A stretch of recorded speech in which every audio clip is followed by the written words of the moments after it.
वाळवा तालुक्यातील लाडेगाव येथील ग्रामपंचायत लोकनियुक्त सरपंच तेजस्विनी पाटील यांच्या नेतृत्वामध्ये व लाडेगाव गावातील ग्रामस्थांच्या वतीने लाडेगाव गावातील गटारीचे काम निकृष्ट दर्जाचे झाले असून त्यामुळे त्या ठिकाणी दुर्गंधी पसरल्याने व वारंवार सार्वजनिक बांधकाम विभाग यांना लेखी पत्र दिल्याने व तोंडी तक्रार करून सुद्धा कोणतीही कारवाई झालेली नाही। त्याकरता आज रास्ता रोको आंदोलन करण्यात आले। यावेळी सार्वजनिक बांधकाम विभागाचा निषेध व्यक्त करण्यात आला।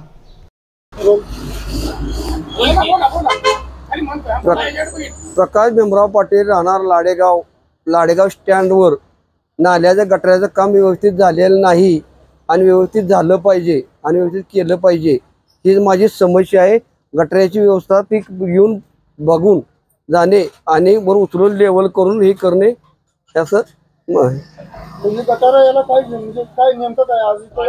पाणी तुंबतं या बघा की पाणी तुंबतं या पाणी तुंबल्यामुळं लेवल गटाराची लेवल झाली पाहिजे आणि पाणी तुंबतं ही दिवशी वास आणि दुकानामध्ये गिराईक येत नाही।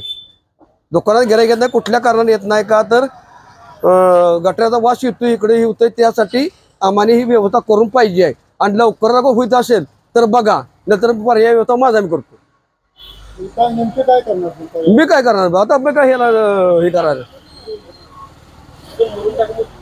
मुरुम टाकणार मुजवून घेणार हा हे सगळं मुजवून घेणार मुरुम टाकणार सगळं मुजवून घेणार।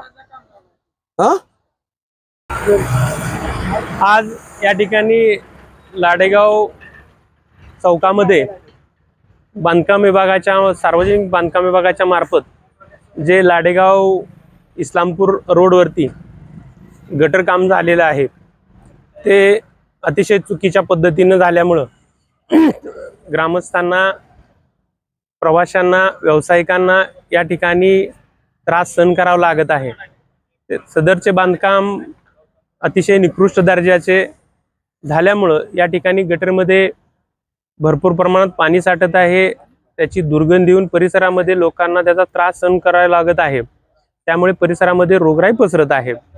आम्ही या ठिकाणी सदरच्या बांधकाम विभागाला वारंवार तक्रार दिल्या निवेदन दिले तोंडी सूचना दिल्या परंतु गेल्या 7-8 महिन्यापासून त्यावर कोणत्याही प्रकारची कारवाई बांधकाम विभागाकडून झाली नाही।